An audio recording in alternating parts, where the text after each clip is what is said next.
엄청 특별한 질문이어야 좋은 질문인가? 또 이런 표현을 많이 쓰잖아요. 송곳 같은 질문, 화살 같은 질문. 그 화살 같은 질문을 내가 받았을 때를 생각해보면 너무 무섭죠. 그 타인과의 인터뷰하기 전에 가장 좀 중요한 거는 나와의 인터뷰라고 생각을 하거든요. 인터뷰가 엄청 대단한 사람을 만나서 대단한 이야기를 들어야 한다고 겁을 먹기 쉽잖아요. 매일매일 나의 사소한 고민이 아주 좋은 컨텐츠가 될 수 있다고 믿고, 누구를 위해서가 아니라 나 자신을 위해서 인터뷰라는 거를 한번 경험을 해보셨으면 좋겠어요. 그래서 지금까지 할 수 있었던 것 같아요. 이게 조회수가 나오든 구독자가 안 늘든 상관없이.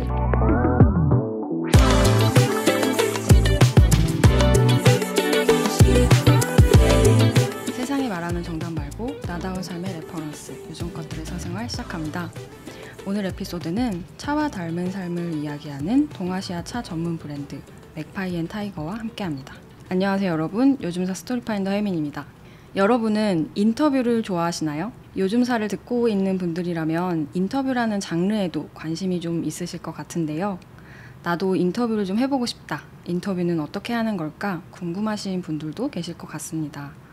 요즘은 인터뷰라는 게 전문가에게만 필요한 건 아닌 것 같아요. AI 시대라고 하지만 좋은 질문을 하는 방법, 좋은 대화를 하는 기술은 언제나 중요한 것 같아요. 그래서 언젠가 인터뷰에 대한 이야기를 좀 해보고 싶었는데요. 드디어 기회가 왔습니다. 오늘은 굉장히 오랜 시간을 다양한 인터뷰를 해오신 인터뷰어 선배 한 분을 모시고 인터뷰의 세계로 초대를 해보고자 합니다. 그럼 인사를 나눠볼까요? 네. 안녕하세요. 안녕하세요. 장은교입니다. 반갑습니다. 네, 반갑습니다. 네, 은교님 누구신지 아마 좀 모르시는 분도 계실 것 같아서 좀 소개 부탁드릴게요. 네, 저는 신문사에서 취재기자로 17년 동안 일을 했고요. 그리고 이제 퇴사하고 프리워커가 된 지 이제 1년 반 정도 된 신인입니다. 여러 가지 좀 좋아하는 일을 하면서 살고 있고요. 그 중에서도 제가 가장 오래 하고 있는 일은 인터뷰인데 19년째 인터뷰를 하고 있네요. 네. 19년이라니. 네. 저도 좀 10년이 넘긴 했거든요, 한 지가. 네. 그런데 19년은 진짜 엄청난 선배님이시라서 제가 오늘 인터뷰 준비하면서 좀 떨렸어요. 네. 감히 내가 이 대선배님 앞에서 이렇게 주름을 잡아도 되는 것인가? 약간 이런.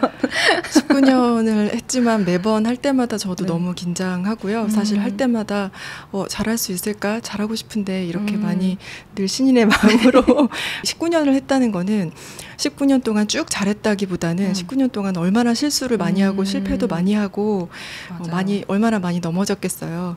좀 그런 이야기들을 같이 담아서 함께 나누도록 하겠습니다. 네, 좋습니다. 그래서 오늘 인터뷰어로는 19년이지만 인터뷰 2로는 또 신인 지금 많이 긴장을 하셨다고. 네, 엄청 긴장했어요. 아니, 너무 긴장하지 마시고 목소리가 너무 좋으세요. 그래서 그걸로 감사합니다. 이미 너무 좋습니다. 네, 그래서 19년을 인터뷰를 하셨으면 굉장히 많은 다양한 인터뷰들을 하셨을 것 같은데 주로 은교님께서 하셨던 인터뷰는 어떤 인터뷰였어요? 이제 17년 동안 기자 생활을 했고 2년 동안 이제 프리워커로 인터뷰를 했는데, 회사에서 있을 때는 제가 맡았던 사건들에 따라서 어떤 사회적 사건의 당사자 분들을 인터뷰하기도 하고, 아니면 뭐 우리가 누구나 다 아는 좀 유명한 분들, 정치인이라든지 뭐 예술가라든지 아주 매력적인 분들, 아니면 뭐 좀 전문적인 지식을 갖고 계신 전문가 분들도 인터뷰를 했는데요. 사실 좀 제가 가장 이렇게 마음이 많이 가고 좋아했던 인터뷰는 우리가 보통 그냥 평범하다고 생각하는 뭐 그냥 흔한 이야기 아닐까라고 생각하는 그런 분들의 만나서 인터뷰하는 거를 좀 많이 좋아했던 것 같아요. 보통 사람들의 인터뷰. 사실 근데 그게 제일 어렵거든요. 맞아요. 준비를 좀 하기도 미리 이렇게 사전 정보가 많지 않기 때문에 준비하는 것도 그렇고, 그리고 이제 그런 분들의 경우에 뭐 저도 그렇지만 인터뷰이로서의 경험이 많이 없으시기 때문에 좀 설득하는 일이라든지 그런 것들이 좀 어렵다기보다는 이제 같이 좀 해나가야 되는 그런 과정들이 좀 재밌기도 하고, 그래도 저는 그런 작업들을 제일 좋아했던 것 같습니다. 그런 걸 어떻게 했는지는 이제 차차 더 얘기를 나누도록 하고요. 사실 아까도 이제 인터뷰를 가장 좋아했다라고 네. 하셨는데 신문 기자로서 할 수 있는 일들이 많잖아요. 네. 직접 현장에 나가서 막 취재를 하는 걸 좋아하시는 분들도 있고 네. 또 글을 쓰는 걸 가 제일 좋다 이렇게 할 수도 있는데 그 중에서도 인터뷰를 꼽으신 이유가 있을까요? 인터뷰가 저는 약간 모든 취재와 글과 이런 콘텐츠 만드는 거에 좀 종합한 종합예술이라고 생각을 하는데요. 뭐 인터뷰도 여러 가지 종류가 있고 취재도 여러 가지 종류가 있고 글쓰기도 사실 여러 가지 종류가 있죠. 이제 그런데 그 중에서도 인터뷰를 좋아하고 제일 계속 잘해보고 싶다라고 느끼는 거는 인터뷰가 좀 어떤 사람의 이렇게 빛과 그림자를 발견하는 과정이라는 생각이 어느 순간 들었어요. 여기 앉아있는 우리도 마찬가지지만 어떤 사람이 굉장히 반짝반짝 찬란한 순간을 지나고 있는 것처럼 보이지만 그 사람 안에도 들어가 보면 굉장히 끔찍한 또 어둠의 시간이 분명 있었고 어떤 사람은 사회적으로 좀 안타까워 보이는 시간을 지나는 것처럼 보이지만 그 사람 안에는 또 누구도 흉내낼 수 없는 엄청난 밝은 따뜻한 명랑한 그런 시간들이 있었고 그런 것들을 그냥 단편적으로 보면 한 장 한 컷으로 보면 알 수 없지만 인터뷰를 통해서 이렇게 이야기를 하다 보면 그런 그 사람의 시간, 그 사람의 이야기를 좀 같이 발견해 나갈 수 있더라고요. 그래서 그런 과정이 굉장히 좀 저도 배우는 게 많고 그분에게도 너무 좋은 시간이 되는 것 같고 그래서 인터뷰를 좋아하게 된 것 같아요. 예. 저도 인터뷰를 진짜 좋아하긴 하는데요. 근데 또 인터뷰를 좋아한다라고 하면은 네. 보통은 사람 만나는 걸 진짜 좋아하나 보다. 맞아요. 아니면 너 정말 인싸력이 있나 보다. 막 이렇게 생각을 하시는데 네. 저도 진짜 완전 대문자 아이거든요, 사실. 네, 네. 저도요.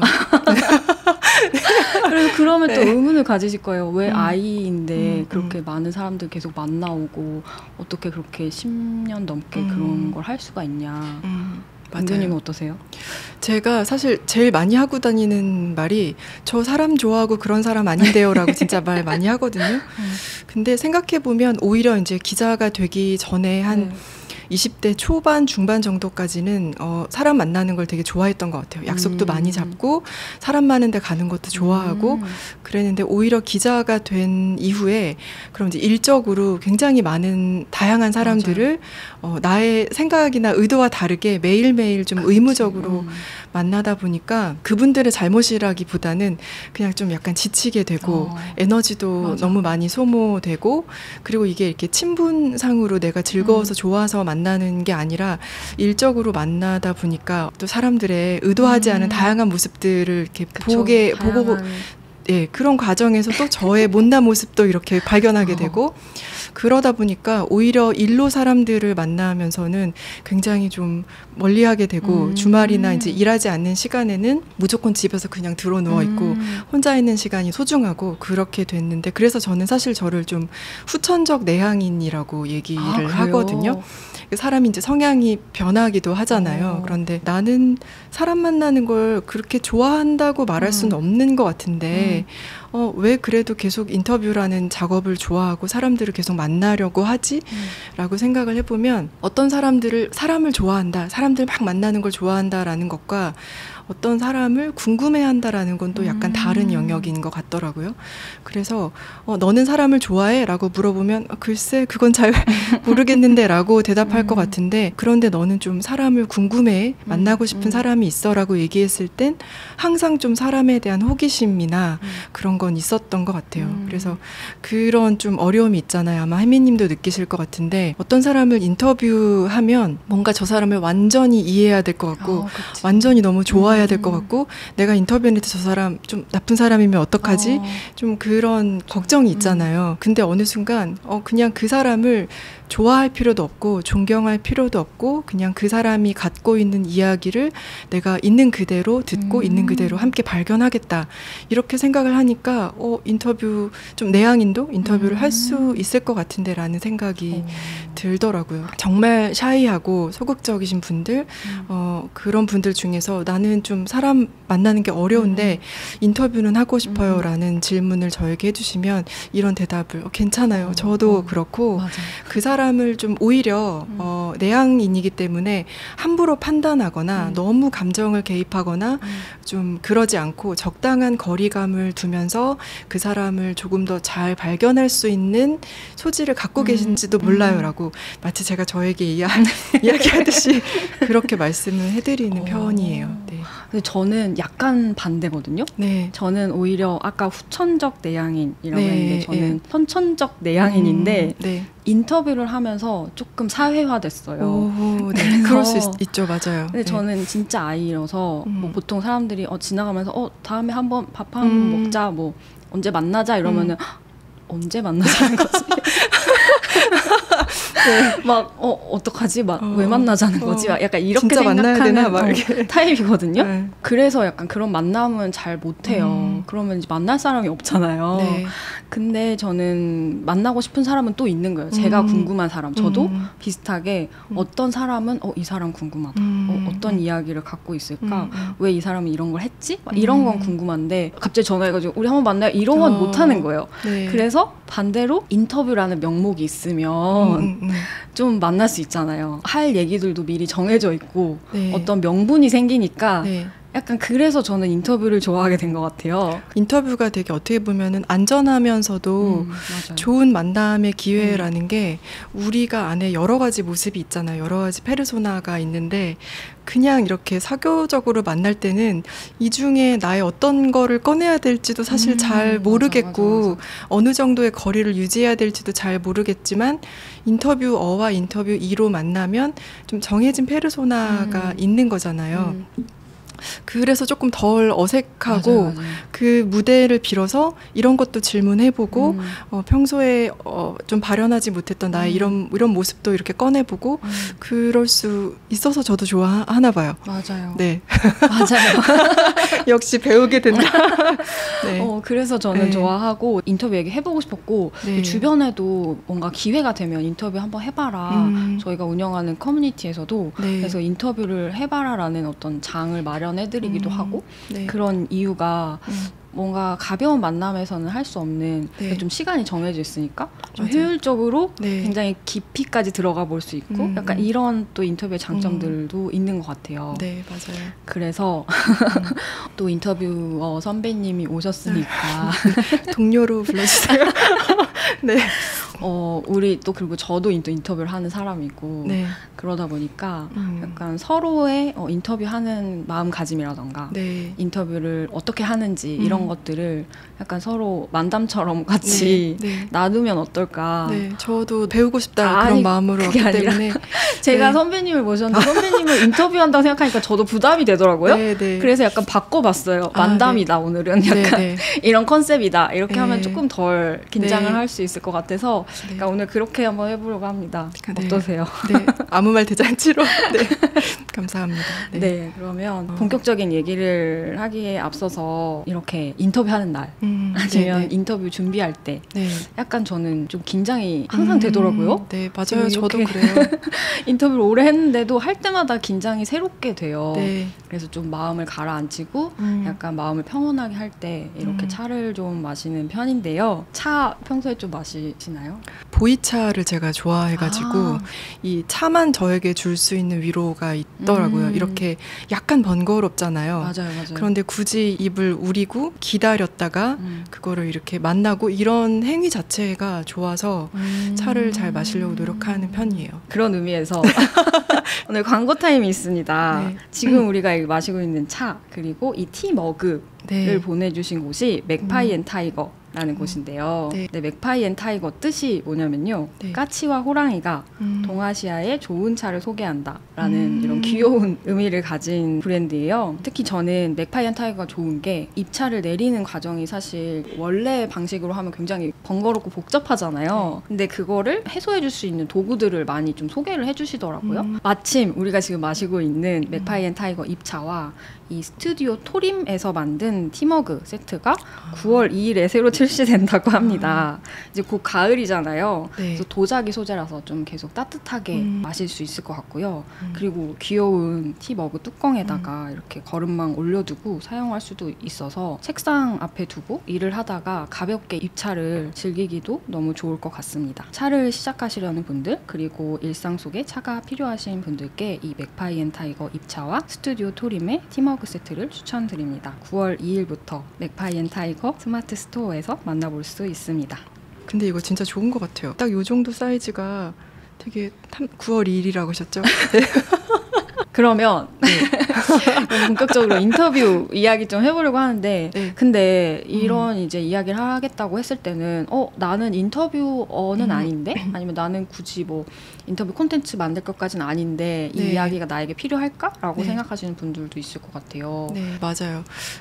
제가 이제 인터뷰 강의도 하고 인터뷰에 대한 책도 썼는데 그 이유는 사실 인터뷰라는 것이 그냥 타인의 일단 이야기를 듣고 같이 타인과 대화를 나누는 게 이제 첫 번째 그렇죠. 모습이긴 하지만 꼭 그거를 이렇게 타인과의 대화로만 생각하실 필요는 없는 것 같아요. 왜냐하면 저는 가장 권하고 싶고 그 타인과 인터뷰하기 전에 가장 좀 중요한 거는 나와의 인터뷰라고 생각을 하거든요. 근데 우리가 뭐 나 자신을 내가 난데 나 자신을 너무 몰라서 뭐 여러 가지 뭐 심리 검사 맞아요. 이런 것도 테스트도 받고 하고. 병원에 가기도 하고 맞아요. 또 비싼 돈을 주고 상담을 받기도 하잖아요. 근데 그게 정말 내가 나를 알기 힘든 면도 있지만 그냥 누가 나를 좀 읽어줬으면 내 마음을 좀 알아줬으면 하는 그런 답답함, 안타까움, 좀 호기심 이런 것들이 있는 거라고 생각을 하거든요. 근데 뭐 전문적인 기관에 가서 타인과 이야기하시는 것도 괜찮지만 좀 내가 나를 인터뷰하듯이 나를 이렇게 인터뷰라는 무대에 좀 자연스럽게 올려놓고 타인에게 질문을 던지듯이 나에게도 좀 이렇게 소중하게 인터뷰를 해보면 그 이전과 이후의 경험이 굉장히 달라질 거라고 생각을 해서 만약에 콘텐츠를 만드실 필요가 없거나 인터뷰를 직업적으로 하실 필요가 없으시면 그냥 나를 인터뷰하는 나와의 대화의 그런 도구를 한번 써보시면 어떨까 싶습니다. 그것도 너무 좋은 것 같아요. 네. 그리고 또 하나는 아까 이제 오프닝에도 제가 얘기했던 것처럼 막 요즘에는 AI 시대라서 네. 막 챗 GPT로 막 모든 걸 다 알 수 있고 네.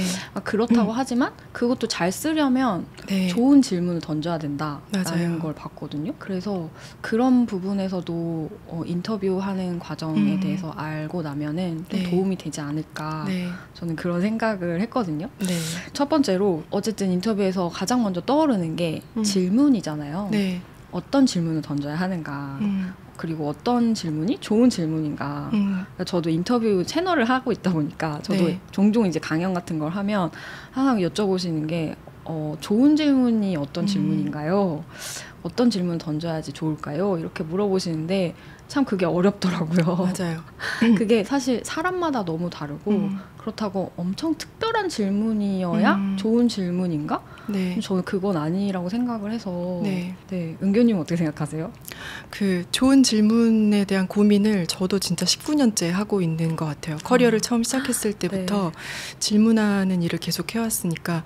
근데 혜민님 말씀해 주신 것처럼 좋은 질문이 상황에 따라서 사람에 따라서 참 다른 것 같아요. 어떤 사람에게는 그냥 단어 하나가 필요한 사람이 있고 어떤 사람에게는 어떤 구체적인 장면이 필요한 사람이 있고 그런데 그 모든 상황을 좀 포함해서 제가 이제 제 스스로 내린 결론은 좋은 질문이 뭐야 라고 하면 좋은 질문은 이거야 라고는 아직도 사실 답을 잘 못하겠어요. 근데 제가 약간의 희미한 이렇게 생각하면 되겠다라고 힌트를 얻었던 거는 그러면 좋은 질문을 물건으로 한번 생각해 볼까라고 했을 때 보통 이런 표현을 많이 쓰잖아요.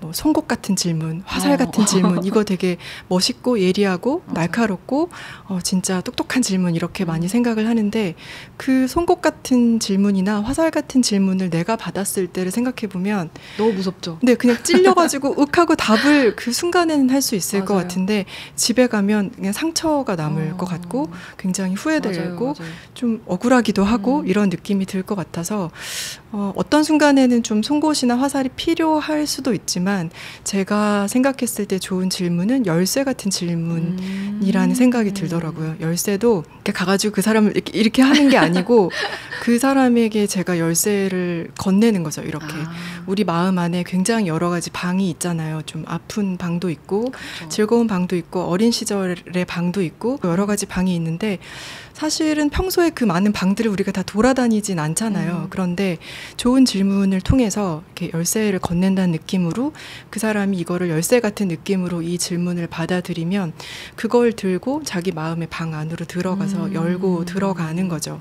근데 그 사람이 들어가서 뭐 어디까지 들어갔다 나올지 들어갔다 나와서 자기가 느꼈던 것 중에 얼만큼을 우리에게 들려줄 수 있을지는 저도 모르고 그 사람도 그렇죠. 모르지만 일단 그 질문을 받았을 때 아 이게 약간 열쇠 같은 느낌이다라는 생각을 그분이 받게 되면 좀 좋은 대답을 같이 할 수도 있을 것 같고 그리고 그날 그 자리에서는 답을 다 하지 못했더라도 그 인터뷰가 끝난 다음에 또 생각이 날 것 같아요. 내가 그때 받았던 질문 왜냐하면 그 열쇠를 통해서 자기가 자기 마음 안에 있는지도 몰랐던 어떤 방 안에 잠깐 들어갔다 왔으니까 그러면 혼자 다시 한번 들어갔다 맞아요. 와볼까 이런 생각을 하게 해줄 수 있으면 진짜 좋은 질문이 아닐까 생각해요. 네. 가끔 이제 요즘사 오셨던 분들이 네. 그런 얘기 해주신 적 있거든요. 생각을 안 해봤던 거를 질문을 받은 덕분에 맞아요. 생각을 해보게 돼서 네. 정리가 됐다 나도. 네, 네. 약간 막 이런 말씀을 해주시더라고요. 맞아요. 요즘 그런 사회에서 게- 그런 장면들이 많았죠. 제가 잘했다는 것이 아니라 아무튼 그런 인터뷰라는 것이 어떤 사람의 생각지 못한 부분을 정말 네. 열 수 있는 열쇠 같은 행위이지 않을까 생각도 들고 은교님이 수많은 인터뷰를 하셨었잖아요. 네. 근데 그 중에서 좋은 내가 열쇠 같은 질문을 잘 건넸다 라고 했던 어떤 경험이 있으세요? 좋은 질문 중에 하나가 누가 물어봐 주지 않으면 스스로에게는 해보지 않았을 질문이고 그게 이제 열쇠 같은 질문이 될 수 있다고 생각하는데 제가 이제 오랜 시간 가족과 타인들을 위해서 운전을 해오신 분을 인터뷰를 한 적이 있어요. 네, 네.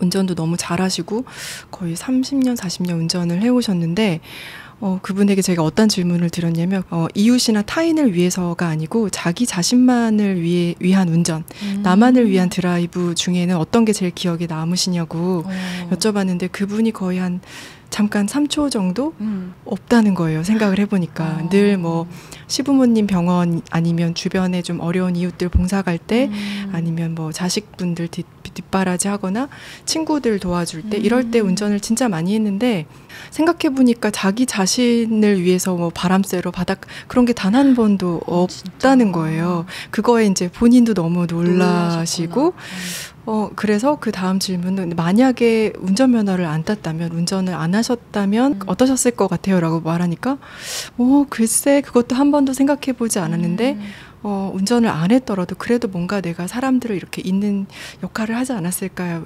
라고 대답을 해주셨는데 그게 좀 그분에게 그런 이렇게 자신의 마음의 방에 있었던 것 중에 한 번도 가보지 않은 길을 좀 생각해보게 된 내가 그런 사람이구나. 나 자신만을 위한 운전은 안 해봤구나라는 거를 좀 떠올리게 해줬던 질문과 답변이었던 것 같아요. 근데 그런 질문을 네. 할 수 있으려면 네. 준비도 많이 하실 거잖아요. 네, 준비하죠. 네. 좋은 질문들을 좀 현장에서 딱 적재적소에 하기 위해서 네. 10개 질문 던진다고 해서 10개만 준비하는 게 아니잖아요. 그렇죠.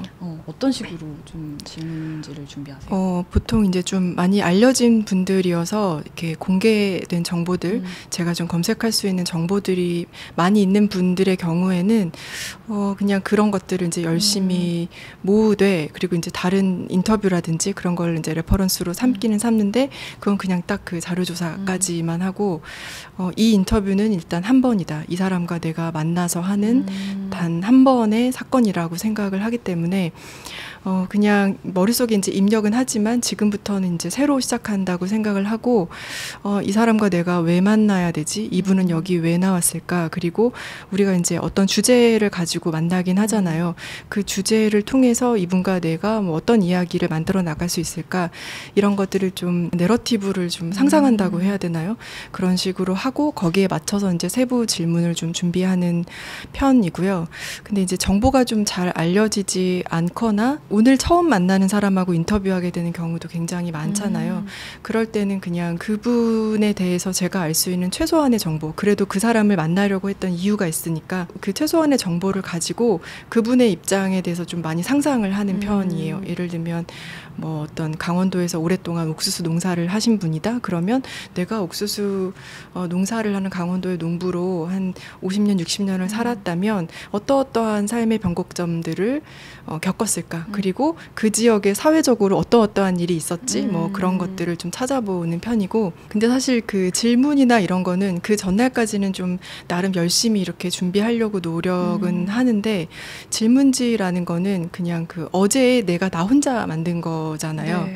그래서 그거는 그 인터뷰할 때까지는 뭐 보려고 노력하지만 인터뷰 장소에 들어가면 좀 잊어버리고, 인터뷰는 지금 이제 여기 오면 혜미님하고 저하고 둘이 같이 지금부터 만들어 나가는 거니까 좀 오히려 빈칸을 많이 두려고 노력하는 편인 것 같아요. 네. 그러니까요. 실제로 이제 아무리 열심히 준비를 했어도 네. 현장에 가면은 또 뭐 엄청 달라지기도 하고 네. 정말 인터뷰라는 게 변수가 너무 많은 것 같아요. 네. 예상대로 되는 경우가 오히려 적은? 한 번도 없었던 것 같아요. 네.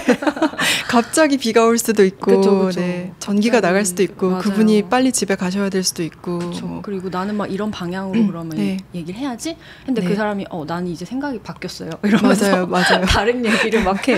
그러면 막 그런 경우가 많잖아요. 네, 맞아요. 그럴 때 물론 지금은 이제 엄청난 노하우가 생기셨겠지만 아니에요. 네, 네. 처음 좀 초창기에 그런 일을 많이 겪으셨나요? 그럼요. 어떠셨어요? 처음에는 오히려 진짜 열심히 이렇게 질문을 빼곡하게 해가지고 이 정도면 완벽한데? 이러면서 자 1번 다음에 2번 아주 자연스러워. 3번 야 여기서 이런 질문이 나올 줄 몰랐을 거야. 뭐 이러면서 열심히 준비했는데 늘 현장에 가면 1번의 답이 이렇게 나오면 2번 질문으로 가면 안 될 것 같은데 맞아. 근데 난 준비했으니까 또 해야 되고 그러면 이야기 다 뚝뚝 끊기고 네, 그러면 저분은 내가 이런 대답을 했는데 왜 저런 질문을 하지? 그렇게 되는 거죠. 그리고 좀 초창기에는 약간 열심히 한다는 마음으로 이게 촘촘한 거미줄을 짜는 느낌으로 질문을 준비했는데 그 사람은 거미가 아니잖아요. 아니 거미가 잡으려는 그 다른 곤충들이 아닌데 내 앞에 있는 건 사람인데 왜 내 거미줄에 안 걸려들지? 이렇게 생각을 했던 거죠. 그거는 다 너무 좀 미숙하고 잘못됐던 거고 지금은 이렇게 생각을 해요. 네. 인터뷰를 할 때 이것도 이제 이렇게 생각을 조금 바꾸고 많이 편해졌는데 이게 인터뷰가 출장이 아니고 여행을 간다고 생각을 하는 거죠. 우리가 계획표대로 됐을 때 출장은 계획표대로 되면 좋죠. 퍼펙트하게 좋은데 여행이 만약에 계획표대로 되면은 그냥 딱 내가 생각하는 맞아. 내 머릿속에서만 나오는 그대로의 여행은 사실 조금 재미가 없잖아요. 여행을 가면 나는 이 정도만 상상했는데 이런 멋진 가게도 있었네. 이런 골목도 있었네. 갑자기 비가 오고 눈이 오니까 오히려 좋아. 그래서 나는 계획을 세울 때 나 혼자 힘으로 상상하지 못했던 그런 더 멋진 경험을 하게 되고 사실은 그런 여행이 더 멋있잖아요. 사실 그러기 위해 여행을 가죠. 그러니까 여행을 갔는데 변수가 생겼다고 우리가 짜증나거나 갑자기 모든 걸 접고 집으로 돌아오거나 이렇게 하는 일은 별로 없잖아요. 근데 인터뷰도 어떤 사람의 삶을 만나는 거고 이야기를 만나는 거고 발견하는 거니까 출장과는 달라야 되고 여행이라고 생각하자라고 생각하니까 조금 마음이 편해졌어요. 그렇다고 뭐 쉬운 건 아니지만 항상 오늘 인터뷰는 잘 안 되고 예상과는 다른 전개일 거야라는 마음을 먹고 많이 가죠. 너무 좋은 팁인 것 같아요. 그냥 여행이라고 생각하자. 그럼 요즘에 어떻게 하세요? 약간 그래도 계속 그런 일은 생기잖아요. 그렇죠. 그렇게 당황하는 일들이 생겼을 때 어떻게 대처를 하시는 편이세요? 당황을 사실 좀 덜 하는 편이 됐어요. 이제 그렇게 마음을 바꿔놓고는 오히려 너무 예상대로 흘러가면 이거가 뭔가 더 잘못된 것 같다는 생각이 들고 왜냐하면 제가 내가 이분에게 어떤 영감을 열쇠를 못 드렸구나라는 생각도 들고 너무 뻔한 질문만 했나? 네, 예상과는 다른 전개가 나와야 되는데라는 생각을 들고 근데 그렇게 생각해도 너무 먼 길로 가게 되는 경우가 있어요. 그렇죠. 너무 먼 길. 너무 다시 돌아올 수 없는. 그럴 때도 그냥 사실은 굳히지 않고 애써 굳히지 않고 어디까지 어떻게 우리가 또 새로운 길로 가나 한번 그냥 지켜보자 하고 왜냐하면 그래도 그분이 뭔가 완전히 내가 생각지도 못한 이야기들을 한다는 거는 어떤 부분으로 마음이 열렸다는 거잖아요. 맞아요. 그럼 그거는 또 그 나름대로 그 안에서 어떤 새로운 이야기들이 나올지 모르니까 이거 망했네, 큰일 났네라고 속단하지 않고 일단 그냥 가보고 가본 다음에 그래도 원래 주제가 나는 정말 묻고 싶어. 그러면 일단 너무 좋은 얘기인데 그래도 제가 오늘 이거 하나는 꼭 여쭤보고 싶다라고 해서 여쭤보고 그렇게 다 들은 다음에 그분이 그렇게 신나게 다른 길로 갔을 때는 분명 이유가 있을 거거든요. 그럴 때는 주제를 바꾸기도 해요. 주제를 바꿔서 아예 컨셉도 바꾸고 맞아요. 그렇게 하기도 합니다. 저도 그렇게 했던 기억이 나요. 뭔가 그렇죠. 특히 너무 신나게 얘기를 하실 네, 때 네, 네. 너무 신나게 맞아요. 얘기를 하시고 근데 그게 너무 하고 싶은 얘기셨구나. 그러면은 일단은 들어드려야 되잖아요. 그리고 그런 이야기라도 해주신다는 게 맞아요. 되게 고마워요. 고마운 거니까 일단은 다 듣다 보면은 또 새로운 아이디어들이 조금씩 맞아요. 떠오르기도 하고 근데 어쩔지 모르니까 약간 스페어로 원래 하려고 했던 것도 또 한 번 더 물어보고 맞아요. 물론 시간이 넉넉하면 그렇게 하는데 또 시간이 좀 부족할 수도 있으니까 네. 그러면 일단은 다 듣고 나서 이제 돌아와서 이제 그걸 어떻게 맞아요. 조리를 해야죠. 다시 하신 경험도 있으세요? 정말 많아요. 제가 항상 제일 많이 하는 게 인터뷰가 딱 끝나고 나면 한 번 더 하면 너무 잘할 것 같은데 라고 얘기를 하는데 그런 제가 처음에는 너무 싫었거든요. 어떤 그 멋있는 선배들은 보면 딱 5개 질문해가지고 완벽한 인터뷰 컨텐츠를 써내는데 저는 진짜 한 100개 질문해서 그중에 10개 쓰고 이런 사람인 거예요. 처음에. 근데 그게 시간이 지나도 크게 이렇게 나아지지 않고 효율로 따지면 효율이 떨어지는 인간이더라고요. 근데 그거를 어느 순간 그냥 저의 장점으로 받아들이기로 했어요. 나는 뭐 여기도 갔다가 저기도 갔다가 좀 유연하고 그러니까 어떻게 보면 남들과는 좀 다른 그 사람조차도 상상하지 못했던 그 사람조차도 내 속에 이런 이야기가 있었어 라는 거를 함께 발견할 수 있는 사람이라고 믿자 이렇게 좀 생각하게 됐어요. 네. 너무 와닿는 말이에요. 아니 저는 제가 아직도 제 자신이 너무 비효율적인 사람이라고 생각하거든요. 그러니까 이 정도 일을 했으면 뭐 인터뷰 준비하는 것도 금방 하지 않아요? 뭐 편집도 금방 하지 않아요? 막 이러는데 아니거든요. 여전히 준비하는 거 너무 오래 걸리고 그리고 끝나고 나서 이제 편집하는 것도 저는 진짜 하루 종일? 그러니까 초창기에 영상으로 할 때는 거의 하나 인터뷰에서 일주일 내내 편집을 하고 있었어요. 네. 지금은 그 정도는 아니지만 근데 제가 하다 보면은 막 이것도 마음에 안 들고 나 왜 저때 저걸 물어봤지? 다른 걸 물어봤어야 되는데 막 이런 생각을 하면서 맞아요. 하루 종일 걸리고 그렇더라고요. 그래서 왜 이렇게 늘지 않을까. 근데 저는 그런 마음이 되게 중요하다고 소중하다고 생각해요. 그러니까 오히려 나 좀 익숙해졌다. 나 좀 잘하는데? 라는 마음을 굉장히 경계해야 된다고 생각해요. 특히 그 인터뷰라는 거는 사람을 만나서 이야기를 하는 거잖아요. 근데 똑같은 사람도 어제 한 인터뷰와 오늘 또 만나서 인터뷰하면 또 다른 이야기가 나올 수 있다고 생각하거든요. 근데 나 되게 능숙해. 나 이 정도면 좀 경지에 올랐어. 라고 생각하는 순간 어떤 한 사람의 세계를 알 수 있는 문이 굉장히 많이 닫히는 거라고 생각해요. 그리고 나 왜 이렇게 못하지? 나 왜 이렇게 능숙하지 못하지? 라는 거는 사실은 내 기준일 수도 있는 것 같아요. 왜냐하면 내가 어제보다 조금 더 보는 눈이 높아졌고 보는 눈이 높아지지 않았더라도 내가 잘하고 싶은 마음이 있으니까 이 인터뷰를 이 사람의 이야기를 좀 잘 만들고 싶은 마음이 있으니까 그런 마음이 드는 거는 굉장히 좀 소중하다고 주장해요. 제가 저도 매일 너무 나는 왜 이렇게 아직도 못하고 왜 이렇게 맨날 떨리고 그렇게 생각하는데 그것도 그냥 그렇게 생각할까요, 우리? 네.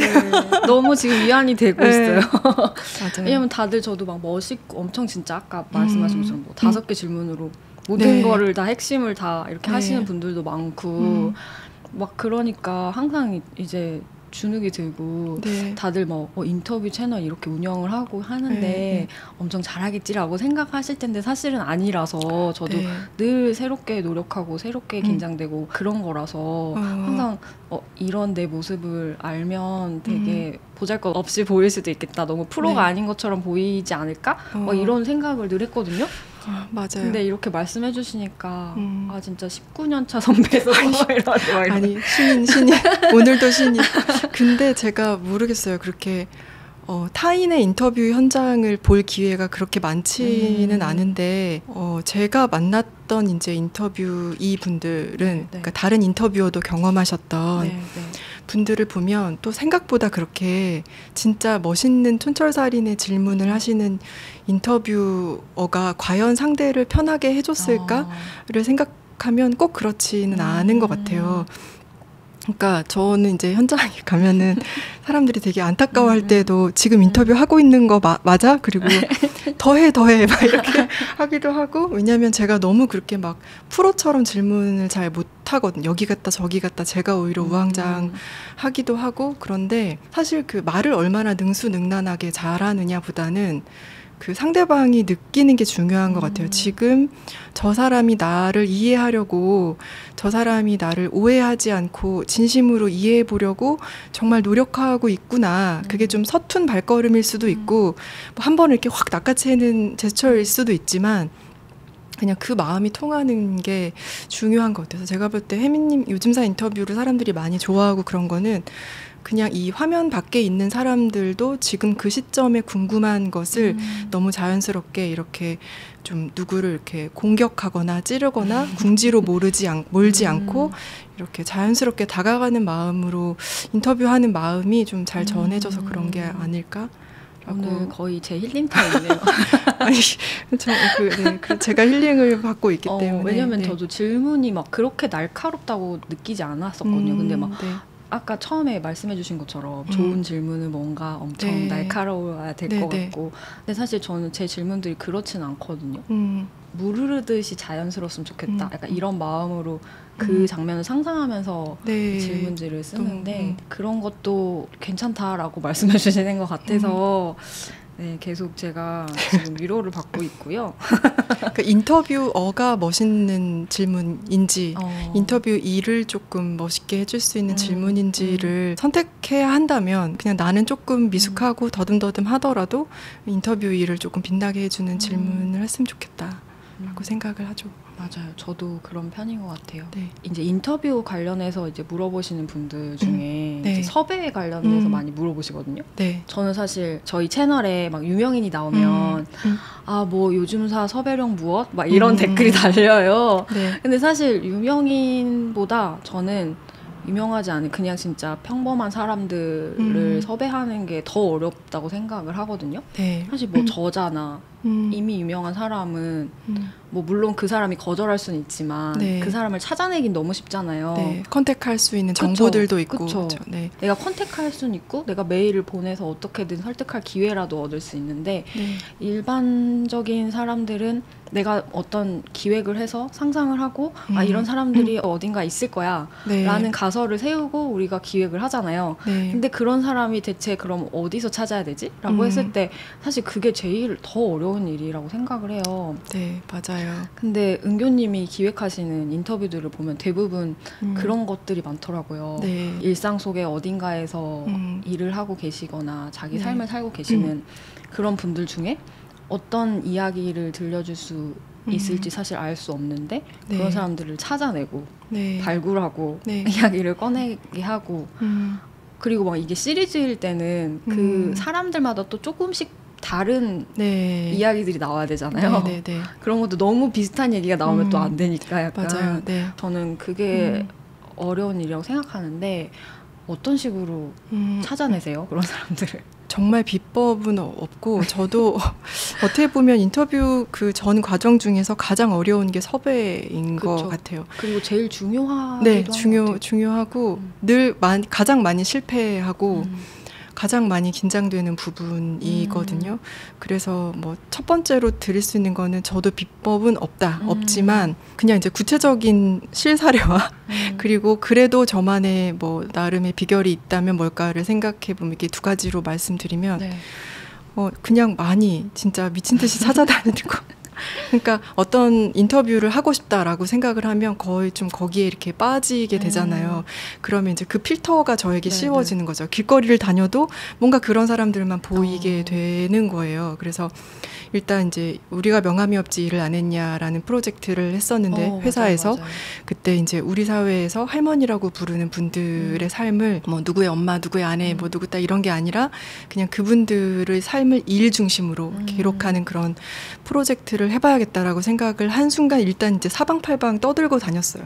이런 거 재밌지 않을까요? 그러면 재밌을 것 같은데 그럼 누구 소개 좀 소개 이렇게 네, 그래서 정말 만나는 사람마다 다 이런 거를 하고 싶은데 어디서 찾을 수 있을지 왜냐하면 이제 유명하거나 공개된 정보가 많은 분들이 아니니까 그렇게 해서 많이 만나고 다녔고 그리고 진짜 길 가다가 예를 들면 구두방에 들어갔는데 구두를 고치시는 분이 여성분이면 혹시 막 이렇게 그냥 잠깐 동안 이야기를 하게 되잖아요. 그렇게 그쵸. 하기도 하고 밥을 먹으러 왔는데 옆에 이제 테이블에서 내가 이 숟가락 하나로 몇 명을 먹여 살렸는지 알아. 귀가 쫑긋. 네, 그런 걸 이렇게 듣고 있다가 죄송한데 잠시 뭐 이런 식으로 사실 맞아. 좀 내향인이지만 그때는 용기가 샘솟아서 너무 하고 싶으니까 그런 식으로 그러니까 거의 비법이 아니고 제가 이제 그때 이미 몇 년 차였죠? 16년 차, 15년 그런데도 그냥 그렇게 매번 부딪히는 편이었고요.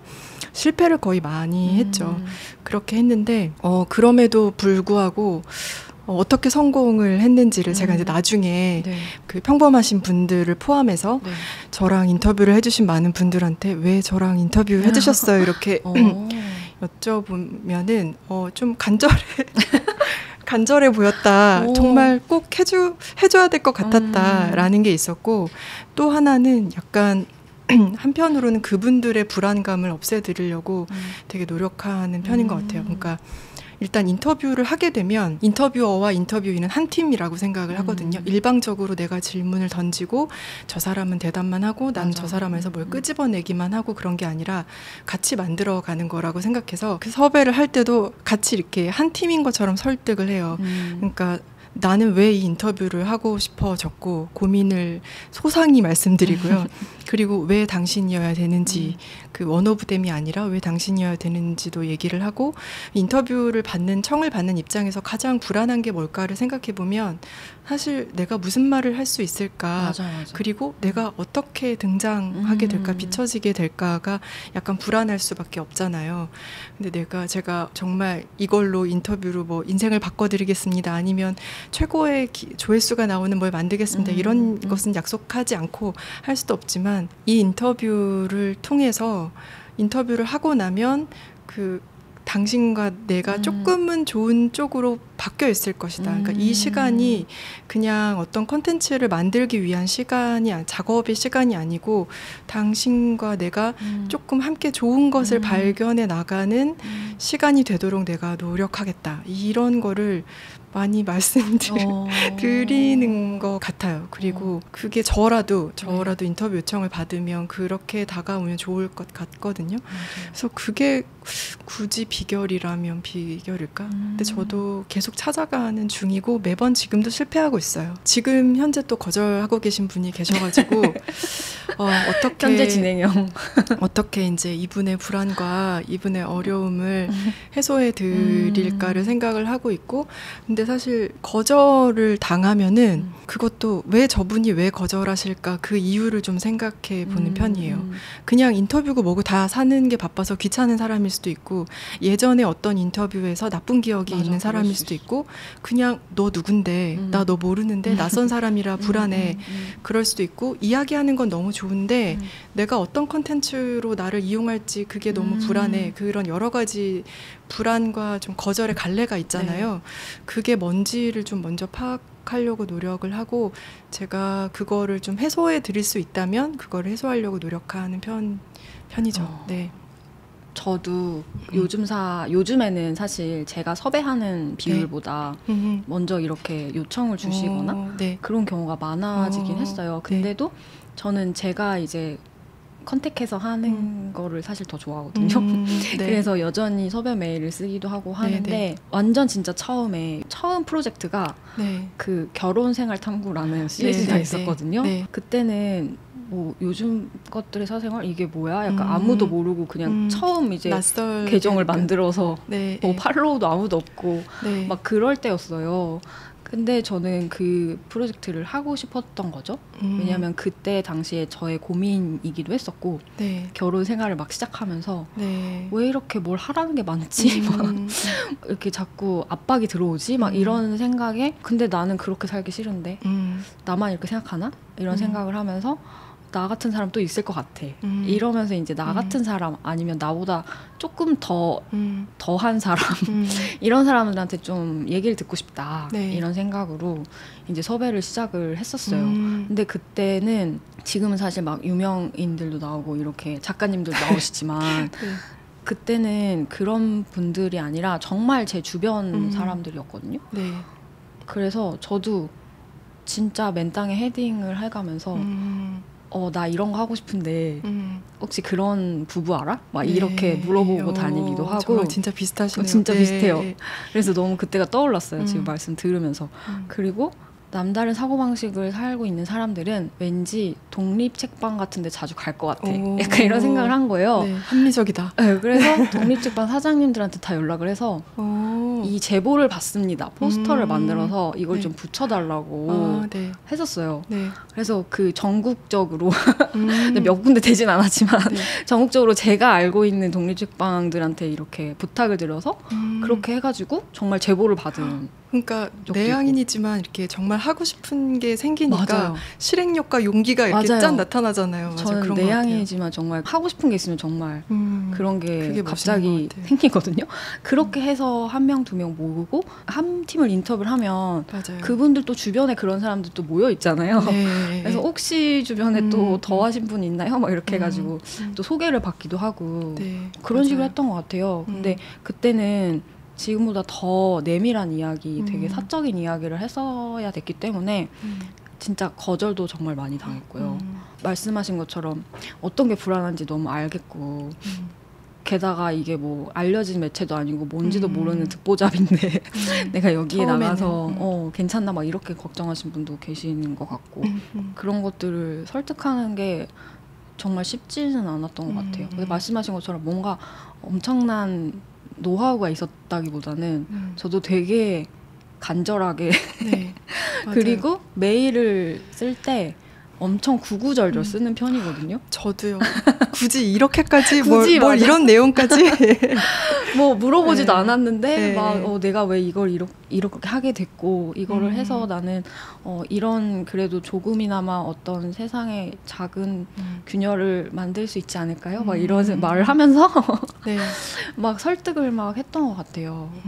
아마도 그런데 공감을 하고 아니면 좀 이렇게까지 하는데 좀 도와줘야 되나? 이렇게 생각하시는 분들이 네. 한 분, 두 분씩 도와주시면서 지금까지 할 수 있게 된 게 아닌가 그런 생각을 하는데 뭐 어떤 분들은 막 매일 섭외메일 쓸 때 딱딱딱 요점만 써라 막 이러신 분도 있잖아요. 네.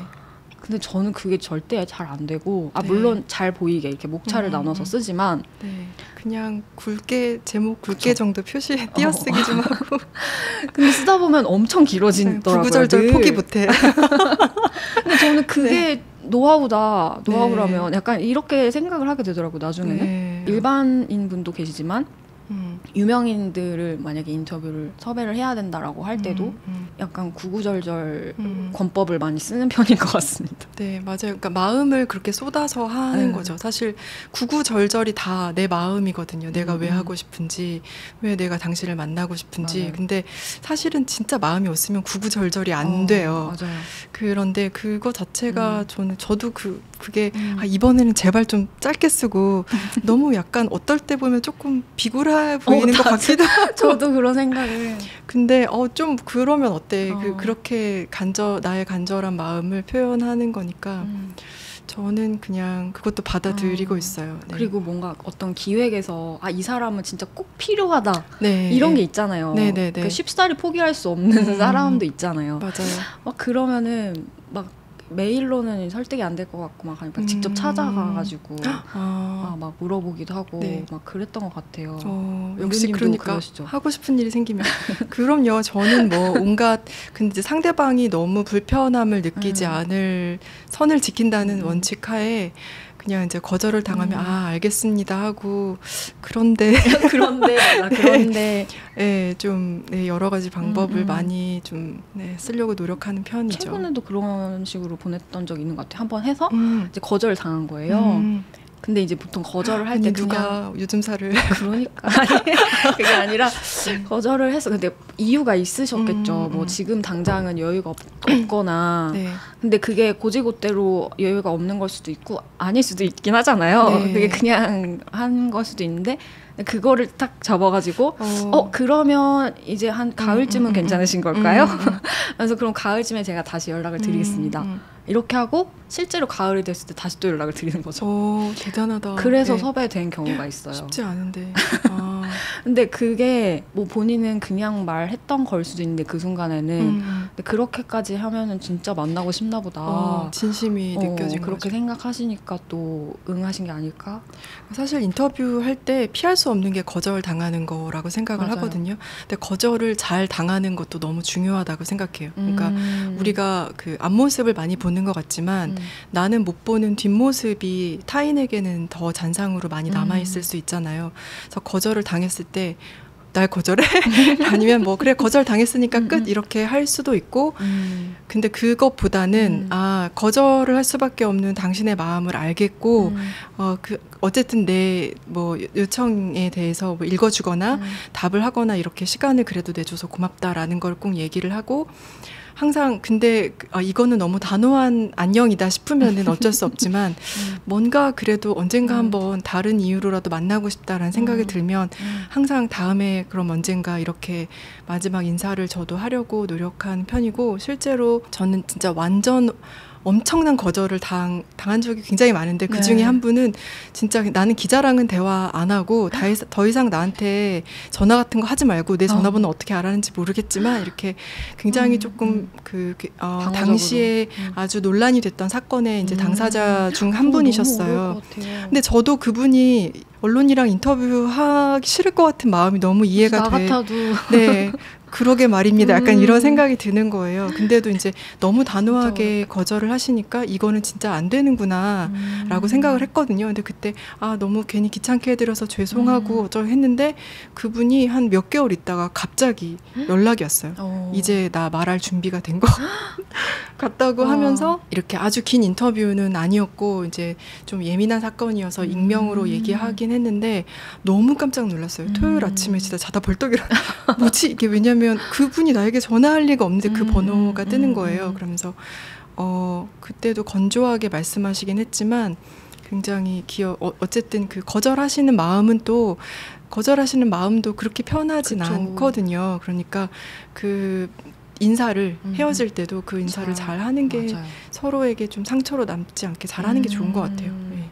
그랬을 때 나중에 내가 준비가 됐을 때 이 사람이라면 잘 들어줄 것 같다라고 맞아요, 떠올리신 맞아요. 거잖아요. 그러셨던 것 같아요. 그게 진짜 좀 중요한 것 같아요. 너무 감사하더라고요. 네. 근데 사실 저는 막 사건 사고 이런 거를 인터뷰를 하거나 취재해보진 않았으니까 신문 기자는 아니었으니까 근데 그런 부분에서는 너무 진짜 그런 어려운 인터뷰도 너무 많이 경험을 하셨을 것 같아요. 네.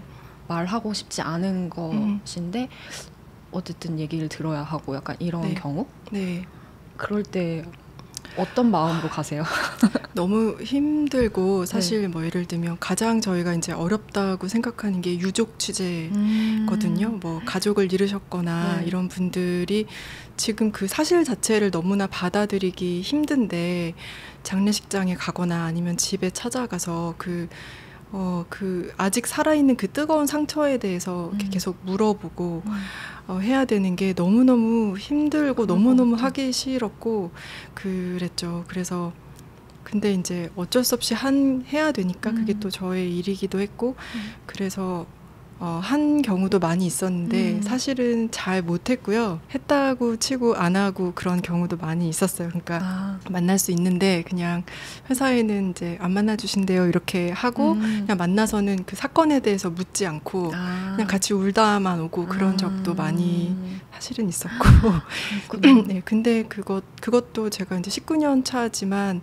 여전히 그 특별히 엄청난 아픔을 겪으신 분들을 인터뷰하는 거에 대해서 노하우가 전혀 생겼다고 할 수 없고 그건 또 노하우가 생기면 안 되는 것 같아요. 그러니까 노하우보다는 그건 역시 어떤 계속 그 서로가 인간에 대한 예의를 좀 지켜야 되는 부분인 것 같고 네, 어렵죠. 근데 돌이켜보면 저도 실수한 것도 너무 많고 후회되는 것도 많고 그래요. 네. 저는 근데 또 궁금해지는 게 뭐라고 할까요? 대기획? 기획. 그런 거를 많이 하시잖아요. 지금 네. 저도 아까 말씀하셨던 우리가 명함이 없지 일을 안 네. 했냐 그거 펀딩 하실 때 제가 펀딩을 했었거든요. 감사합니다. 그때 저는 네. 은교님을 몰랐어요. 그냥 네. 그 기획이 너무 좋아서 네. 응원하고 싶은 마음에 펀딩을 네. 했었는데 오늘 이렇게 네. 만나게 된 거예요. 네. 근데 그런 것처럼 많은 분들의 공감을 사면서도 요즘 이런 얘기가 많이 도니까 이걸 해야지 이런 게 아니잖아요. 네. 그래서 어떤 마음으로 어떤 식으로 또 기획을 하시는지 그런 것도 많이들 궁금해하실 것 같아서. 그러니까 제가 아까 이제 그 결혼 생활을 처음 시작하면서 뭔가 남다른 삶의 방식에 대해서 진짜 궁금하고 다른 네. 사람들은 네. 어떻게 살지? 그게 궁금해서 이렇게 찾아다니기 맞아요. 시작하셨다고 했잖아요. 저도 거의 저의 고민과 진짜 제가 궁금한 거, 제가 정말 저 사람 이야기 들어보고 싶은데 그렇게 시작을 하는 것 같아요. 그러니까 회사에 있을 때 사실 아이템 압박에 저도 많이 그러니까요. 시달렸고 그게 뭐 저 혼자 보는 개인 소장하는 컨텐츠가 아니라 사회적으로 메시지도 던질 수 있어야 하고 많은 사람들이 또 호응도 해줘야 되고 그런 거기 때문에 뭐 요즘 사람들의 뭐 대세라든지 요즘 사람들이 관심 있는 거 뭔지 그런 것도 기본적으로 살피게는 되는데 그것만으로는 조금 부족하더라고요. 뭔가 제 안에 이런 거를 이렇게 동력이 안 생기지 않아요? 움직이기에 네. 그래서 그 우리가 명함이 없지 일을 안 했냐 같은 경우에도 굉장히 오랫동안 뭔가 내 주위에 이렇게 보면 명함이 없는데 너무너무 일도 잘하고 오랫동안 일을 해온 그런 여성분들이 정말 많은데 저희 이제 부모님이나 맞아. 그 그냥 주변에 많은 분들을 보면 근데 그분들의 삶을 꼭 누구 엄마, 누구의 아내, 누구 딸 그런 식으로 불려지는데 그래도 되는 걸까? 그리고 뭔가 뭐 내조했다라고 표현하고 그게 그냥 내조인가라는 생각도 들고 집사람 하는데 왜 집사람이지? 집 밖에서 더 많이 계시는 것 같은데 그리고 이제 저도 일을 계속 오래 하다 보니까 무엇을 일이라고 돈을 받아야만 벌어야만 일인 걸까? 누가 나에게 돈을 줘야만 일인 건가?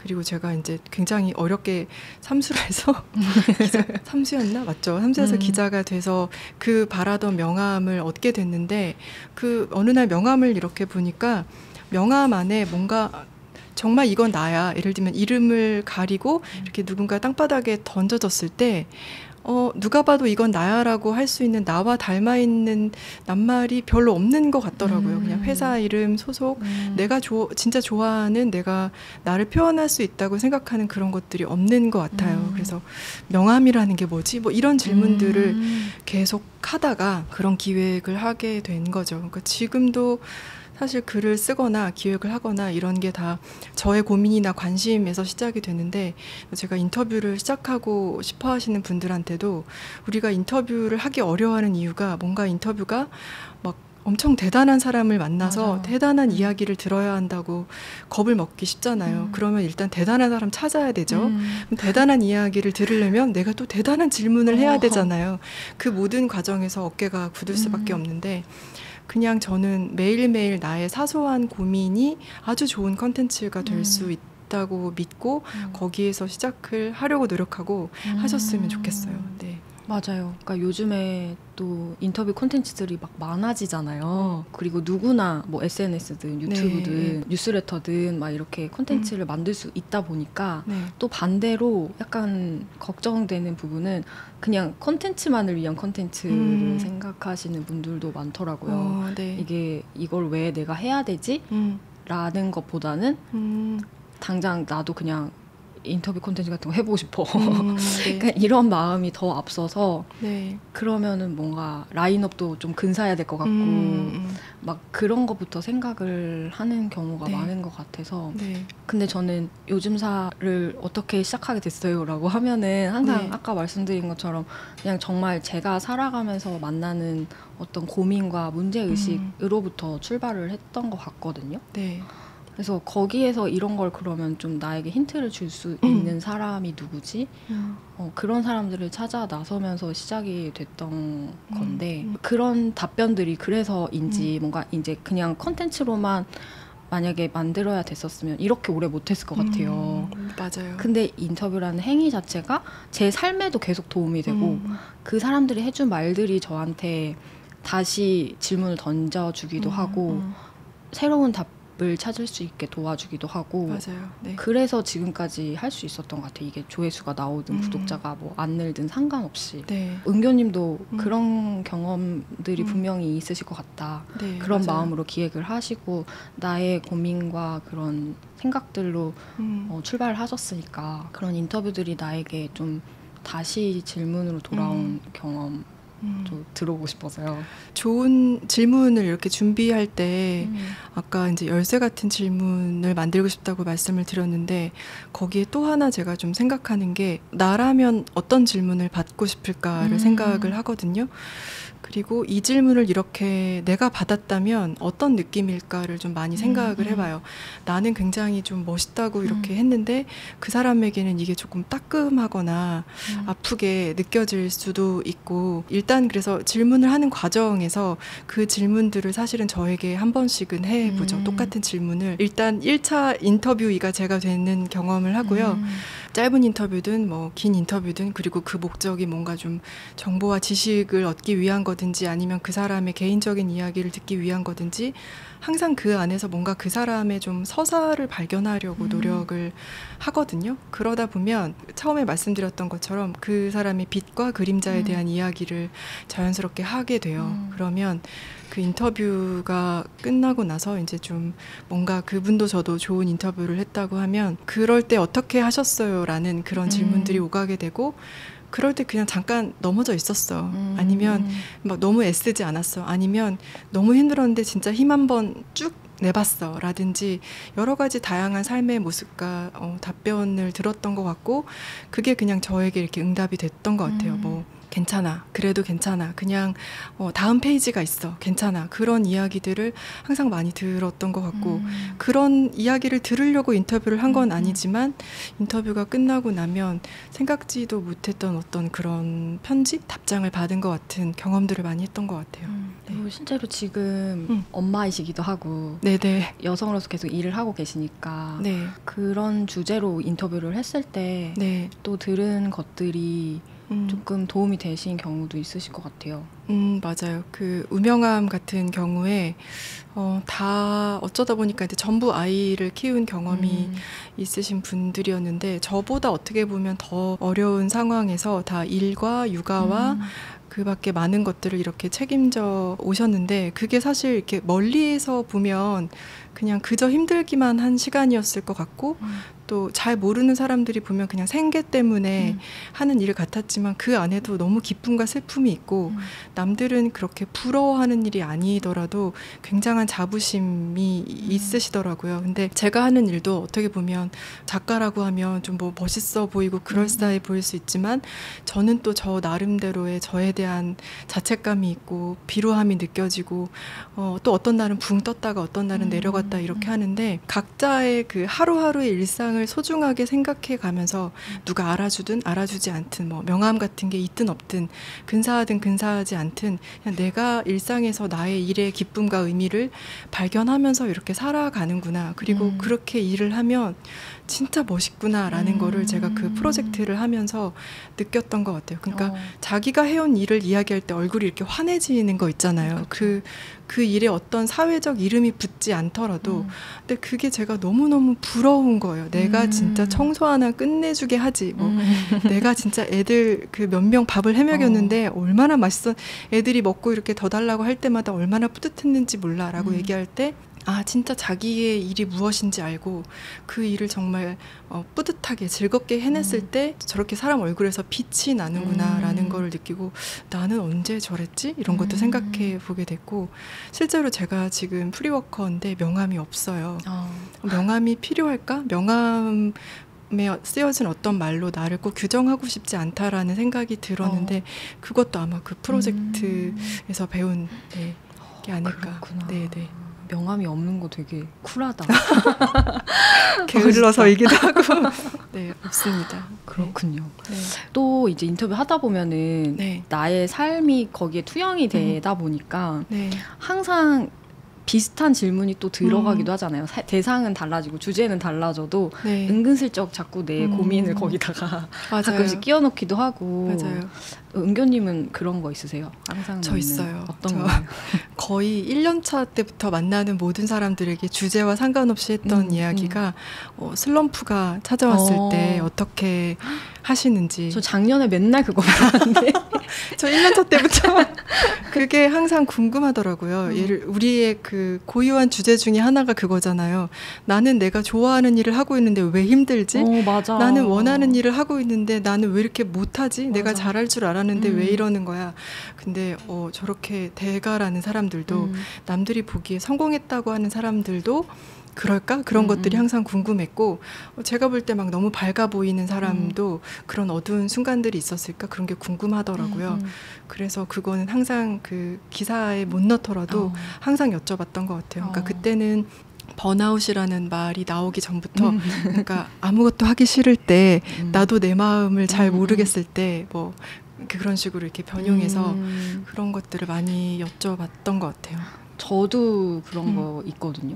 어떤 거예요? 불안하지 않냐? 그러니까 왜냐면은 여기 오시는 분들이 대부분 일반적인 경로를 선택하지 않고 좀 다른 선택을 하신 분들이 네. 많잖아요. 그리고 네. 저도 그런 선택을 하는 삶을 살고 싶어서 네. 계속 그런 것들을 자꾸 물어보는 것 같아요. 근데 불안하지 않으세요? 그런 선택을 했을 때 불안하지 않으셨어요? 불안할 네. 때 어떻게 하셨어요? 그런 걸 늘 많이 물어봤던 것 같아요. 그래서 네. 오늘도 물어보고 싶은데 네네 불안. 기자로 오래 네. 생활을 하셨고 네. 계속 거기에 터줏대감으로 계실 수도 있고 그렇지 않나요? 약간 근데 정년이 보장된 직업이었죠. 그렇죠. 네. 네. 근데 지금 프리워커로 하고 계시니까 네. 내일을 알 수 없는. 네. 사실 그 안정적인 어떻게 정년이 제가 어떤 사회적으로 큰 무리만 일으키지 않으면 계속 다닐 수 있는 직장에서 일하는 것과 퇴사해서 프리워커로 일하는 것 중에 어느 쪽이 더 불안한가를 보면 다들 프리워커가 불안할 거라고 생각을 많이 하시더라고요. 그러니까 그때 당시에 친구들이나 동료들이나 불안하지 않아? 뭐 이렇게 그쵸, 많이 그쵸. 물어봤는데 저는 그때 지금 기억에 남는 장면이 회사에 있는 게 더 불안하지 않나? 라는 생각을 했었어요. 왜냐하면 조직 안에 있으면 굉장히 안정적이고 또 보호받는 것도 있지만 조직의 일원이기 때문에 의무적으로 해야 되는 것들이 있잖아요. 내가 꼭 나랑 잘 맞지는 않고 내 생각과 정확히 일치하지는 않고 내가 진짜 좋아하는 건 아니지만 그래도 조직원이기 때문에 해야 되는 일 같은 것들이 있고 근데 그게 뭐 인사 명령이나 아니면 회사의 상황에 따라서 내가 어떤 일을 구체적으로 하게 될지를 제가 완벽히 결정할 수가 없잖아요. 그리고 이제 기자 같은 경우에는 특히 또 조직을 떠나서 타인의 행위, 사회적인 여러 가지 사건들 그런 게 갑자기 이렇게 터지면 그쵸. 내 일상보단 그게 우선 5분 뒤에 내가 뭐 어디 화재 현장에 가 그러네요. 있을지 아니면 어느 지방에 가 있을지 타인의 행위에 대해서 좀 빠른 시간 안에 약간의 비판적인 사회적인 메시지를 담아서 이야기를 만들어야 되는데 그게 어느 정도의 확신을 가지고 제가 할 수 있는지 이렇게 써도 되나 이런 것들에 대해서 늘 약간의 더 불안이 있었던 것 같아요. 근데 만약에 회사를 나오게 되면 뭐 당장 금전적인 문제라든지 내가 언제까지 일을 할 수 있을 것인가 이런 것들이 좀 불투명하긴 하지만 그래도 내가 정말 좋아하고 이거는 확실히 내가 알고 하는 일이야. 내가 알고 쓰는 일이야. 이런 거는 좀 선택해서 할 수 있지 않을까? 그래서 직업이 무엇인지 일을 왜 하는지를 생각해 봤을 때 물론 그 돈을 버는 것이 너무너무 중요하지만 저는 결국은 약간 내가 나일 수 있기를 내가 나일 수 있는 가장 나다운 모습을 찾아가는 것이 일의 원형이라고 생각을 하거든요. 그런 면에서 조직 안에서 한 17년 정도 일을 했으면 이제 18년 정도 되면 우리가 이제 만으로 성년으로 치잖아요. 그러니까 이제는 조금 독립해서 그 정도의 좀 새로운 불안을 맞이하고 과거에 가졌던 불안은 이제 좀 안녕하고 이래도 되지 않을까라는 생각을 했던 것 같아요. 네. 근데 지금 또 신인이기 때문에 계속 헤쳐나가고 경험하고 있습니다. 그럼 요즘에는 어떤 것들을 하세요? 프리워커로서? 요즘은 일단 뭐 책을 계속 만들고 있고요. 인터뷰 프로젝트도 하고 있고 또 인터뷰에 대한 작은 강의도 하고 있고 사실 이게 어떤 명칭으로 할 수 있는 것보단 나 지금 뭐 하고 싶지? 뭘 할 수 있을까? 뭐 한번 해볼까? 이런 것들을 계속 생각을 하는 것 같아요. 그러니까 조직에 있을 때는 그 아까 제가 명함 얘기를 드렸는데 명함을 어느 날 보면 전부 명사밖에 없어요. 어떤 이미 만들어져 있는 단어죠. 근데 그 나를 명사로 표현할 수 있는 것도 많이 있겠지만 제가 저를 표현한다면 뭐 동사나 형용사가 훨씬 많을 것 같거든요. 쓴다, 읽는다, 뭐 먹는다, 기다린다, 듣는다, 뭐 꿈꾼다, 뭐 여러 가지. 그래서 나에게 맞는 동사는 뭐지? 나에게 맞는 형용사는 뭔지? 그런 것들을 많이 생각하고 제가 새로 만나는 사람들에게도 그런 것들을 좀 같이 찾아주는 그런 일을 했으면 좋겠다고 생각을 하고 그게 어떻게 보면 되게 막연하고 추상적인 이야기 같지만 저는 좀 점점 거의 실존에 가까운 이야기라고 생각을 해요. 그래서 그게 인터뷰가 될 수도 있고 글이 될 수도 있고 아니면 또 다른 형태의 어떤 게 될 수도 있다고 생각해서 계속 좀 찾아보고 네, 탐구하는 중인 것 같아요. 네, 몰라요. 그래서 저도 내년에 제가 뭐 하고 있을지 네, 모르겠어요. 모른다는 게 좋은 것 같아요. 맞아요. 근데 저도 요즘사를 할 때 시작할 때 네. 제가 요즘 것들의 사생활 뭐 이런 거 해서 유튜버가 돼야지 이렇게 생각한 게 전혀 아니었거든요. 네.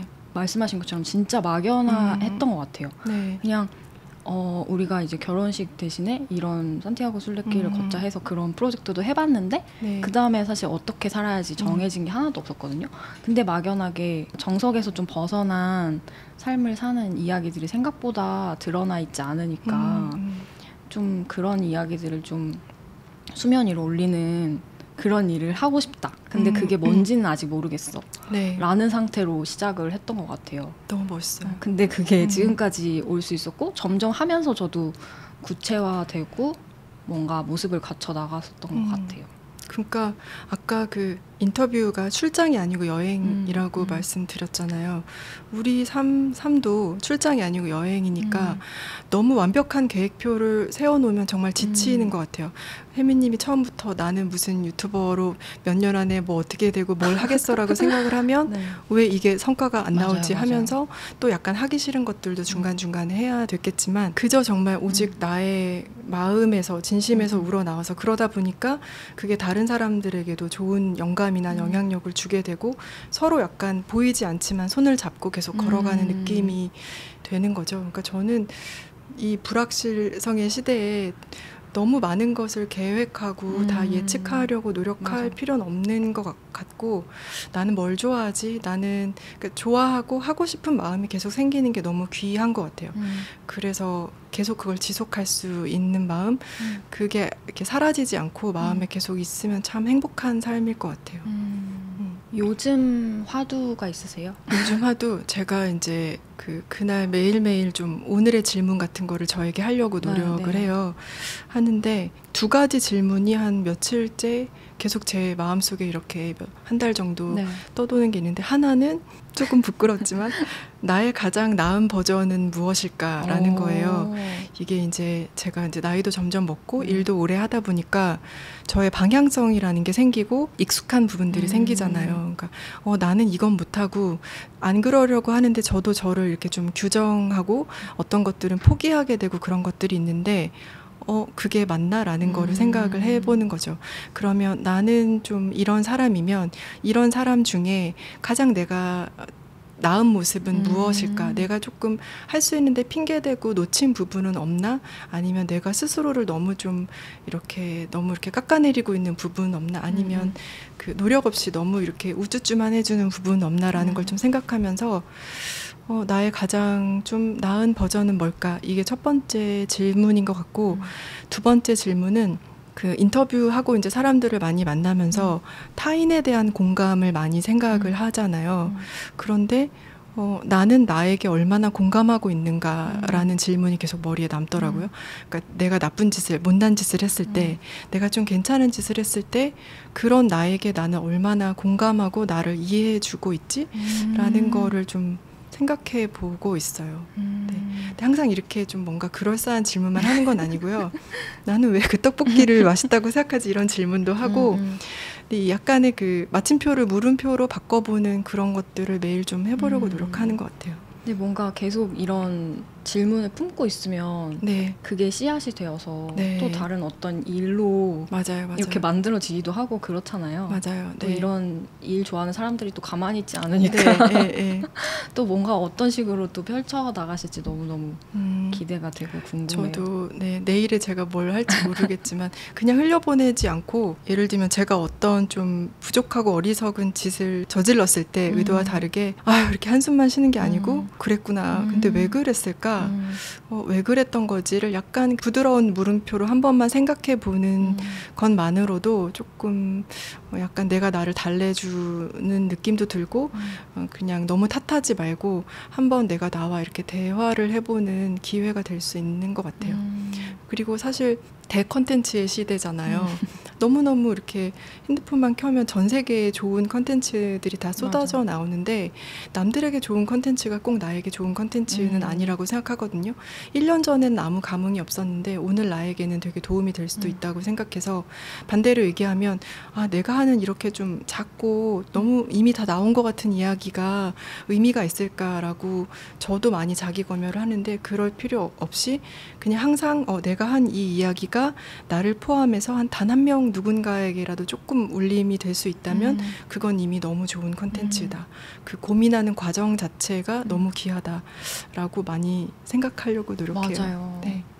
저 이거 책 읽으면서 진짜 와닿았던 부분이 처음에 기획할 때 시작할 때 나 자신으로부터 시작하는 걸 얘기하셨잖아요. 네. 동그라미를 그려라. 네. 약간 이렇게 그림을 뭔가 이렇게 그림으로 그려지도록 네. 이렇게 설명을 잘 해주셨던데 그거 보고 되게 소름이 돋았었거든요. 저도 항상 혜미님도 네. 시작할 때 제 안에서부터 시작을 하자. 약간 이거를 네. 항상 마음을 하거든요. 왜냐면 자칫 다른 사람들 되게 잘 하고 있거나 좋아 보이는 게 너무 많아서 네.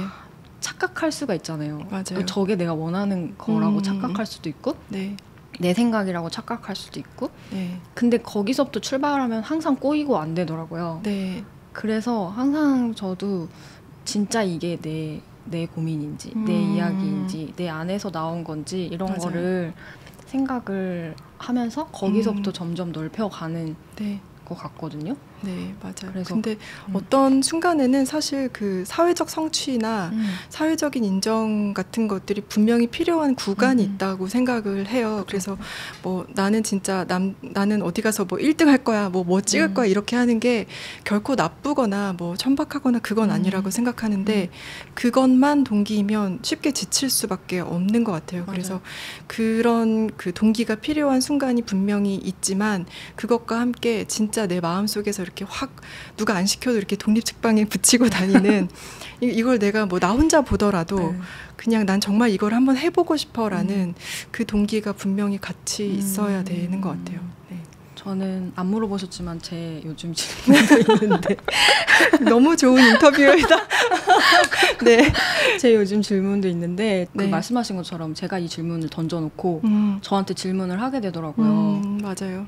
요즘에 어떤 질문을 갖고 계세요? 라는 질문을 하고 싶었는데 그러고 나니까 나한테는 어떤 질문이 있지? 라고 또 떠올리게 되더라고요. 네. 그래서 생각을 해보니까 이게 진짜 내가 원하는 삶의 모습인가? 이런 질문을 계속 하는 것 같아요. 그러니까 네. 그게 지금 내가 좋아하는 일을 하고 있고 그게 이 방식이 이 모습이 정말 내가 원하는 모습이 맞아? 네. 내가 계속 생각하는 거죠. 맞아요. 그리고 여기서 만약에 더 규모를 키우고 커질 수 있어. 근데 그게 정말 내가 원하는 모습이 맞아? 약간 이렇게 계속 생각을 하게 되더라고요. 근데 그러니까 답이 계속 나오고 아니야 나는 그렇게까지 커지고 싶진 않아. 그러면 어떻게 해야 되지? 근데 계속 하고 싶어. 네. 막 그런 식으로 계속 생각을 하고 있더라고요. 아무도 안 물어봤지만 그냥 얘기하고 싶었어요. 그렇게 생각해보는 과정이 되게 소중하죠. 이렇게 내가 나에게 한번 물어보는 게 감사해요. 얘기해 주셔서. 네. 그래서 제가 네. 이렇게 한 이유는 네네. 그러니까 우리가 인터뷰에 대해서 오늘 얘기를 했는데 인터뷰하는 과정이 처음에 말씀해 주신 것처럼 누군가를 상대로 하는 일이긴 하지만 그게 네. 결국에는 나에게 돌아오는 네. 질문이다. 네. 그게 결국에는 내가 어떻게 살 것인지를 음. 또 도와주는 일일 수도 있다. 네. 그래서 인터뷰 한번 해보시라. 네. 그렇게 얘기를 하고 싶었어요. 네, 맞아요. 그러니까 인터뷰를 그게 뭐 누구를 위해서가 아니라 나 자신을 위해서 인터뷰라는 거를 한번 경험을 해보셨으면 좋겠어요.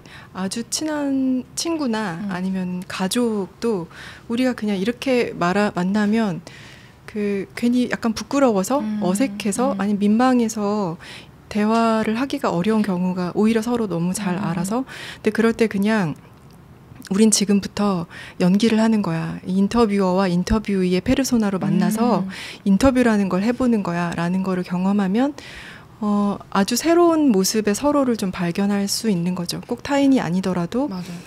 그러니까 그냥 무심코 매일매일 똑같이 흘러가는 일상 같지만 어제와 오늘이 뭐가 달랐는지 어제의 나와 오늘의 내가 마음이 어떻게 달랐는지 그냥 한번 스스로 물어봐 주는 것만으로도 굉장히 달라질 수 있고 특히 타인을 인터뷰하게 되면 타인을 이해하려고 하는 노력은 굉장히 에너지도 많이 들고 새로운 차원의 좀 경험이라고 생각을 하거든요.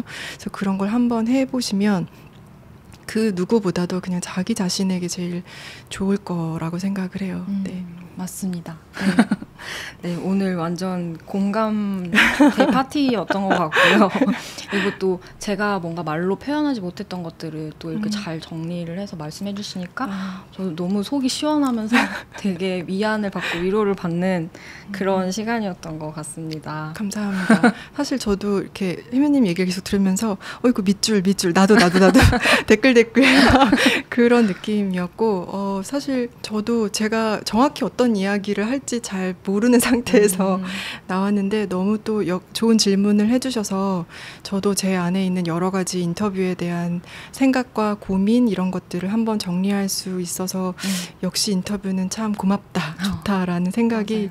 다시 한번 들었던 것 같아요. 너무 감사해요. 네, 저도 감사합니다. 네.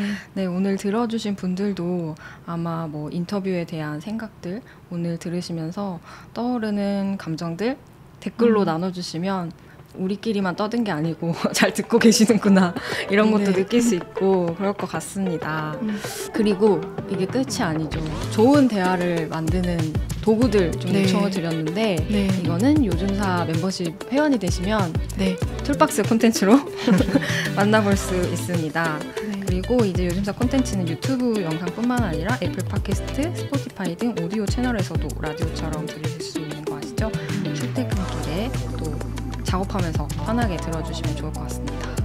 그러면 은교님과 인사를 드리고요. 저희는 다음 주에 만나도록 할게요. 안녕히 가세요. 감사합니다.